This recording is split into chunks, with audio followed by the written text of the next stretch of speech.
Hello everyone, in this video we'll be discussing the previous year questions of King Lear. The years which we'll be discussing are 2020, 2019, 18, 17 and 16. So starting with the questions, I have written the questions like this in my copy, like all the years which have been asked and what are the questions. So this lets me analyze the themes which have been asked in the years, and it is very clear that I can just locate the themes, thematic opposition between natural and natural. So we'll be discussing these questions, these five questions, and we'll be discussing how to approach the answers, because sometimes we do not know from the scratch, we don't know how to actually answer the questions or how we should proceed with thinking in a multidimensional way, even in English literature. How to think in a multi-dimensional way and answer the questions, because 15 marker, 20 marker, we generally lack some of the content. And so how I have just let the dimensions open. I have studied from so many sources, and I have prepared something of my sort, and I have also read the text and I have prepared it, and I have used these dimensions in my own answers also. And you can always add up something into it, because your answer will be your answer, the originality of your answer will be different from my originality. So this is how I have just developed my answers. So I'll be discussing how to just questions, how to answer these questions. So before that, I have also found some of the students who are facing some difficulty in understanding the text. Even when they are reading the original text, they are facing some problems. So there are some of the channels which shows which have basically the movies of some of the text. So I would say, if you are if you are going for any movie to watch the movie of any of the text, first you should read the text, I would say, because some of the things which are not presented in the movie. So if you watch it before reading the text, some of the instances which are not actually in the text, you might be creating a memory of something which is not present in the text. So that will be a little bit difficult to erase, because that is audiovisual and you have a greater memory for audiovisual things than the written things. So first read the text and then go for watching the movie, because you'll be able to find there is much difference between the what is shown in the movie and what you're reading in the text. And actually you have to answer the questions based on the text, not on the movie. So do not create a wrong memory of any of the text. First read the text thoroughly and then go for watching the movie. If you do not understand the text, or there is some difficulty in understanding and grasping what is said in the text, so even if you are reading the text and don't want to go for the movie, even then you can go for any commentary or reading the commentaries or explanations or analysis. Even if then it is not clear, then go and watch for the movie thing. So okay, we'll be discussing 2020 question. It says, discuss the ways in which King Lear explores the theme of power. So I have encircled it, and this is also how I have been doing my own preparation. So theme of power in King Lear, it basically, if we talk about the theme of power, we do not have much content. But how I had done it, I have explored theme of power, power of all the dimensions. I have just opened it, and then I had discussed it how we can explore the theme of power in different context. For example, first, the power of love. So power of love, Cordelia was a selfless and self-sacrificing figure. When King Lear was not able to grasp her love and could not recognize how truly she loved. So theme of power, the power of love was one. Then it's the next is the power of storm or power of nature, how power of nature overpowered the human distinguishing characteristics, like the king was also a common man in front of nature.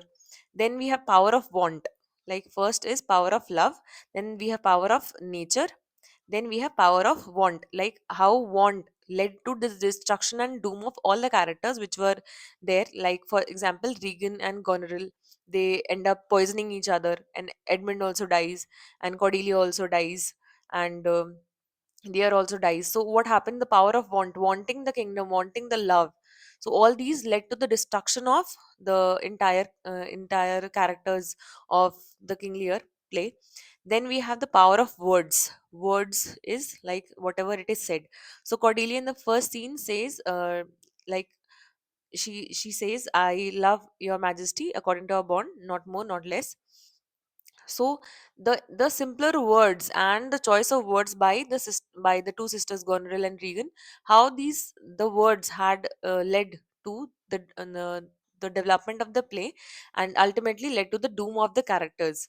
Then we have the power of time, like how time gets everything sorted out, and how Lear finally recognizes that the things which were really important was the reality and the truthfulness of heart, and not the words, not want, and the extra embellishments of tongue. Nothing was important.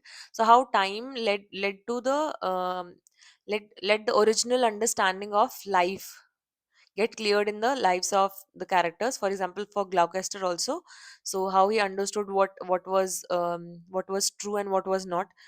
Then we have the power of self knowledge. So self knowledge, how self knowledge led Lear to understand how wrong he was in the beginning, and how things could have been better if he had the self knowledge that he was someone who was wanting flattery and could not just appreciate the true love of the daughters. And then we have the political power, of course, because there was a political turmoil which was taking place, and this political turmoil ended up finishing off the two kingdoms of Gloucester and King Lear. So this is how I was opening up the dimensions and how we can just navigate across the theme of power in King Lear. Moving on to next question, we have discussed the significance of the storm scene in King Lear. So the storm scene is very essential because in the storm scene only many of the things, many of the characters get the realization. The three basic characters which are played in the storm scene are King Lear, Tom, who plays the Mad, and then we have Gloucester also. So first, if we interpret the storm scene in the initial interpretation, we get the storm as a human versus nature context. So what happened? The real state of man in nature is brought out, and even the king is also just like another human. So it brings out the naturalness of the human, or the fundamental reality of all. And Lear talks about the artificially unreal distinction, and he strips off his clothes and says, "Is man no more than this?" So these are the phrases which you can use and while substantiating your answers. Also, during the storm scene, the incessant references of animals, particularly the wolves and the tigers and the serpents, it makes us believe that humanity is sinking back into the beast and ravening against itself. Also, the storm in the storm scene, the nature appears like it convulsed by some horrible passions, and it is shown as a mother who is going to like the I think the phrase says, whose womb is immeasurable and infinite breast teems and feeds all. So this is shown in the storm scene, that the mother nature, the power of mother nature is shown, and how a human being, even if it is a king, even if it is someone from the royal patronage, even then the human being is just a human being. So next interpretation we can have is of the storm of change, like the polity of Britain is going to change, and the lives of the characters is going to change. So this is the storm of change. The second is storm of change. And third, if we talk about the third, is um introduces the quartet. The storm scene introduces the quartet of madness, like Lear and Tom and the Fool, and the elements themselves, like in which Fool stands for sanity, and Lear stands for madness, and Tom stands for basically he was the conscious one who was planning everything and doing everything in a conscious manner. Also, the fool fades from the picture when he is no longer needed, because Lear acts his own fool. So this is how the characters are brought um, in the storm scene. The next significance, if we talk about it, the symbolic, the storm scene is symbolic of the inner storm, or the tormented soul, the disillusionment, the guilt, reality, anger, and self pity of King Lear. Also, if we talk about the storm symbolizes the rage actually that burns through Kingsley's heart, the same thing. And the storm also purges Lear of his evil and calm, and the calm that that follows and brings forth a poignant and wise man, devoid of his earlier egoism and vanity. So, storm ultimately, it's like the storm which rages within him because of the treatment of his by his daughters, and then further the storm calms down and let Lear realize the situation and understand the true love. Then, if we talk about the fifth point, the storm basically it realizes makes everyone realize the mistake or the reality of Regan and Gonril is realized by King Lear, and the old Lear dies in the storm, and basically the new Lear is born, and he gets to know he's disillusioned, and he gets to know uh, the reality of the life, and Lear's prolonged agony and his utter loss of everything frees his heart from the bondage of selfhood, and he unlearns hatred and he learns love and humility. He loses the world and he gains wisdom in the storm scene. Also, if we talk about the storm scene, if we talk about Gloucester's, so Gloucester's blindness, what happened? The blindness uh, was basically it happened after after the pain which he had gone through while Regan and Goneril had this plucked out his eyes. So the blindness and the pain was equivalent to the darkness of the storm and the rage. Also, Gloucester comes to understand the wisdom and the reality of his two sons, and he and also uh, the storm scene symbolizes that human or the kings or the characters are at the play of nature, and so to be able to see the truth and not believe or see the storm was a devastating but also nourishes like the nature. But actually, in the storm scene we can see how nature plays with the characters, and it is somewhat like the playwright playing with the characters, and it shows a poetic justice how it is being played in the storm scene. At least till there we can see the poetic justice, how the flaw of the characters make them pay for what they are experiencing in the storm scene. So next, if we talk about question number three, analyze the thematic opposition between the natural and unnatural in King Lear. Answer with reference to context. So even if it is not mentioned, answer with reference to context, we have to answer with reference to context. So analyze the thematic opposition between the natural and the unnatural. So there is a thematic opposition of the unnatural and natural. So how we have to answer this question? There are various themes of natural and natural. There are various dimensions, like natural and natural love, if we talk about. So natural love is of Cordelia, when she says, even though she loved Lear truly, she says, I cannot heave my heart into my mouth. And but on the same side, Regan and Goneril goes for flattery. This is unnatural love. And how they are so treacherous, and um their the intention of Regan and Goneril are not presented by their words, and flattery is presented in front of Lear, and Lear basically cannot grasp the unnatural language of the daughters, and this is how the natural unnatural love is presented. And also, second is the birth. Unnatural natural birth is basically Edgar is a natural birth, though he wants the love of his father, the the kingdom to be ruled in a just way. And Edmund on the other side is an unnatural son. He's a bastard basically, and he wants the kingdom, he wants power, and he does not care for the relations or truth. Next is natural unnatural. If we talk about, this is tearing off the clothes. So the natural appearance, we can say. So appearance, what happened when Lear was taking off, when he had been into his clothes, it was the man-made luxury or the unnatural luxury which he was experiencing. But when in the storm scene he comes, and he was completely unaccommodated and bare at the hands of nature. So this is how the naturalness helped him realize the mistake and the flaw of his character. Next is death, natural and unnatural death. So in death, the natural death is of Lear, of because of his guilt and pain, and but the unnatural death is of Cordelia because she it was self-sacrificing, and even though she did not basically did anything in the play entirely, and she was not to suffer so harsh and so cruelness at the hand of Edmund. Even then she suffers, and it feels like it was an unnatural death. It was self-sacrificing death of Cordelia. Next, unnatural natural was of want, because again, the want of Cordelia was just she just wanted the part of the kingdom which his her father had decided for her, and the father's love. This was an equal distribution of the resources which her father had planned, and also the love of the father, the love of the family she wanted.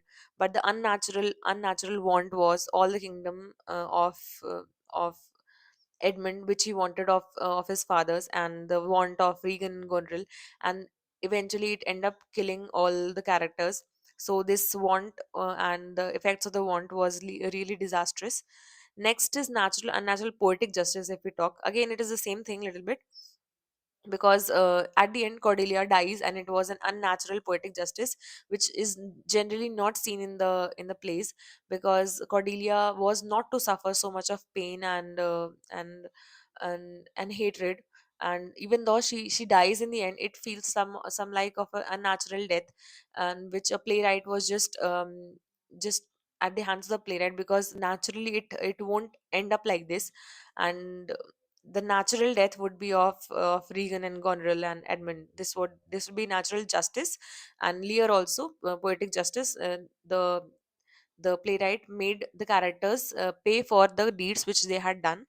If we talk about another theme of natural and unnatural, it is the blindness of Gloucester. The natural, with eyes, he had not been able to look into the reality of his sons, but the unnatural, that is plucking out when Regan and Goneril plucked out the eyes of Gloucester, so then he could see what actually the sons are planning. Actually, Edmund, what is he planning, and how treacherous he is, and what is the reality of Edgar.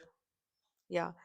Then the next is natural unnatural setting. The palace was the unnatural setting, where treachery was taking place, and flattery was taking place, and plotting was against each other was taking place. But in the another context, if we talk about the natural setting is the storm or the plains, where the storm was the King Lear basically met the storm, and Tom also met the storm, and all these, how the natural human nature was brought out, and how basically all the characters could get into what actually mattered in the life of the characters. And true realization took place at the in the natural setting only.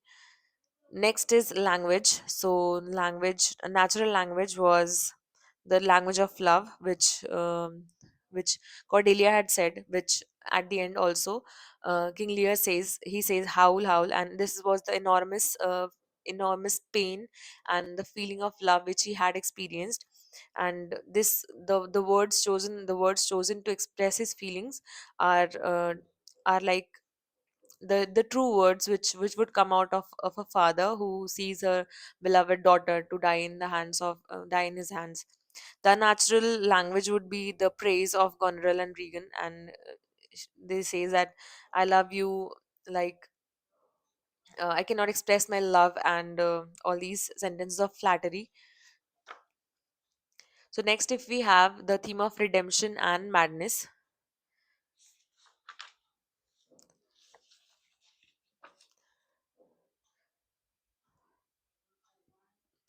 So the theme of redemption is intricately intertwined with the theme of madness in King Lear, because as King Lear's descent into insanity, it becomes a catalyst for his personal growth, and eventually realization of his past mistakes. It led to a partial redemption through humility and a desire to reconcile with his loyal daughter. And his madness also allows him to see the truth about his daughters and his own actions, and he gets an self-realization and understanding of his own deeds, and ultimately it paves way for the tragic but a full transformation of Lear. So Lear's madness as a catalyst for self-awareness. Lear's madness becomes a catalyst for redemption or self-aware. He becomes self-aware because of his madness, and he says, I'm a fond old man. And the sentence, you can quote the phrases which have been mentioned in the play. And while you're reading the play, mark some of the phrases which you will be using to substantiate these answers, and then you'll be able to really relate to whatever you're writing. The next, the theme of redemption is there, the power of suffering, because suffering had ultimately helped Lear to overcome the vices which he had been experiencing, and the mistakes which he did because of the ego which he had, or the hamartia which he had. The question is actually asked in the next year. The theme of hamartia, actually the role of hamartia in King Lear. The power of suffering, through the exposure of harsh realities of the world. During his madness, Lear experiences immense suffering. So he strips off his clothes, and he just let him be at the play of nature. The next is, if we talk about Cordelia as a symbol of redemption. So ultimately, when Lear goes through the madness and understands the reality, then Cordelia acts as a symbol of redemption. Cordelia represents the possibility of redemption for Lear, and he apologizes in front of Cordelia, and as her unwavering loyalty and love, the king Lear basically asks for forgiveness, and asks for a chance to atone for his past errors.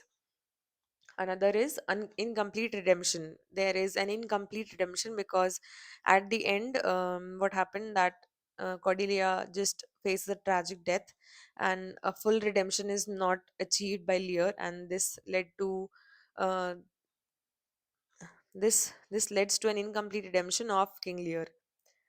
Also, where we can see the themes of redemption madness is basically in the storm scene. We can see the fool's role also talks about madness, and Lear's reconciliation with Cordelia, where Cordelia comes to um, avenge Lear. There we can see how madness and redemption, the theme is explored. Also, insanity, it takes a central place in and is associated with basically both the disorder and hidden wisdom. Also, if we talk about the fool who offers Lear's insight in the early sections of the play, offers his counsel in a seemingly mad babble. So later, when Lear himself go mad, the turmoil of his mind mirrors the chaos and that has descended upon his kingdom. So it provides him with important wisdom and reducing him to bare humanity. This is where he strips off all his royal pretensions, and Lear thus learns humility. So the fool also says there, this cold night will turn us all to fool and madmen. So this is the theme of redemption madness. So next we have the comment on the theme of appearance and reality in King Lear. So appearance and reality also, you can trace the theme along like we have done in the theme of power, the storm scene.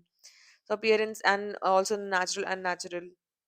If we talk about the appearance and reality, so in this, appearance and reality in King Lear.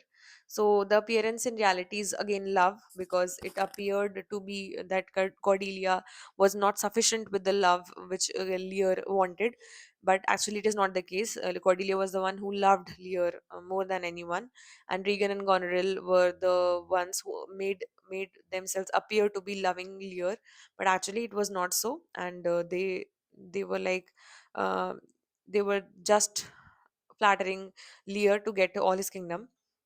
The next is power and authority of Lear. It appeared that uh, Lear had the power and authority of a king, but actually it was not so. He was like stricken with hamartia, and he did not know the flaws, and he could not understand what were the plots of his daughters. And also Gloucester also could not judge the appearance of Edmund and the reality of Edmund. The next is appearance and reality. And the next point is blindness of Gloucester. How Gloucester appeared to be blind, but in reality he could see the truth of his sons. The next is madness of Lear. It appeared that Lear had gone mad, and the way he was talking and the behavior which he was putting on, it appeared that Lear had been a mad person. But actually there was sanity and wisdom, and in reality it was sanity and wisdom which had appeared and which has shed off all the vices of Lear. The next is tearing of clothes, because he appeared to be a king, but in reality he was just a normal person, just a normal father in front of the daughter, and just a normal human being at the hands of nature, and all the decisions which he had taken beforehand, he had to suffer the consequences of the decisions in his later life. Then we have the appearance in reality. We can talk about the Mad Tom. In appearance, he was like mad, but actually he was Edgar, who was planning to regain his kingdom. Next, we have the storm scene. The storm appeared to be of destruction and wrath, and complete doom of all the characters. But in reality, it was a new beginning, and how the characters will be new characters. The old Lear dies, and again the new Lear comes up with wisdom and understanding. Also, we can talk about the fool. He appeared to be fool and joking around without any wisdom, but actually he was the most wise, and he used to say Lear the few sentences of wisdom. And he was the one who was talking about how Lear had acted so foolishly. And there was a quotation which says, "Why this fellow had banished two honest daughters, and did the third a blessing against his will." So, even though Cordelia was the one he actually banished, but Lear did her a favor. Uh, Fool says Lear did her a favor by forcing her out of the increasingly violent kingdom. And this is how Fool's idiom was the one which was more wiser than Lear's or Tom's phrases. So this is it for the series of King's Lear. This time we'll be discussing the further years question paper in the further videos. Okay, till then, thank you.